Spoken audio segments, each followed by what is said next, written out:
Welcome to Xinhua Commentary. Today, let's talk about the elephant in the room, but no one has really called it out loud until now. Before that, we have to tell you a story. An 11-year-old boy who was so happy to see snow for the first time in his life that he went out to play without the slightest knowledge that he wouldn't wake up the next morning because the freezing cold would kill him during the night. You might think this is a made-up story or at least a story that happened a long time ago in a third world country. But in fact, it happened just this month, and the boy named Cristian Pineda came to America with his family 2 years ago and had lived in a 4-decade-old mobile home with little insulation. And sadly, that's not the only heartbreaking tragedy. The unexpected natural disaster plus outdated infrastructure are to blame, of course, but the level of incompetence, dereliction of duty, and lack of sense of responsibility of local governments and officials are just as horrific.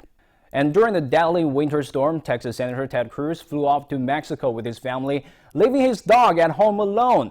Well, that just pisses me off on so many levels, but he has apologized, which, makes everything okay. When you've got two girls who have been cold for two days and haven't had heater power, and they're saying, hey, look, we don't have school, why don't we go, let's get out of here. I think there are a lot of parents that be like, all right, if I can do this, great.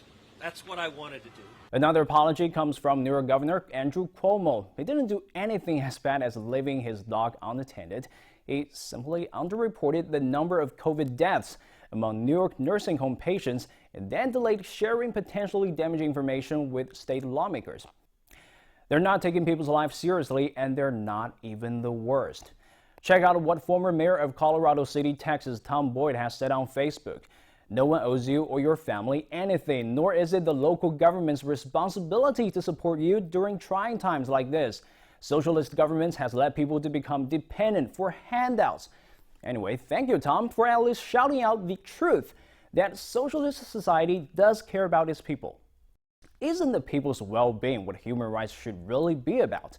The United States should stop pointing fingers at other countries and start soul-searching at its own human rights track record. To mention just a few, education on coronavirus among the public is a total bust.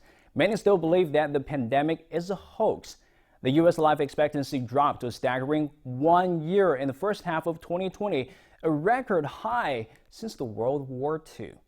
Constant reverses in policies and positions impede progress and break consistency. And partisan rivalries makes it nearly impossible to respond with efficiency, and that costs lives. You think that's it? Listen to this. The American people should not be putting up with this. Your coverage is so slanted, it's got to stop. I'm tired of the biased media on both sides, left and right. And don't forget that Trump pardoned dozens of people close to him before he left the White House. So this is it. Justice is manipulated like a children's game, and the media crave for clicks and views at the expense of journalistic integrity and credibility. Those practices have long been toxic to the system that America's founding fathers came up with in the first place. Apart from so many failures on gun issues, racism, social equality, the sheer number of confirmed cases and deaths says it all. More George Floyds and kids like Cristian will die if the United States doesn't start to look from within and think about what has gone wrong with its own human rights performance.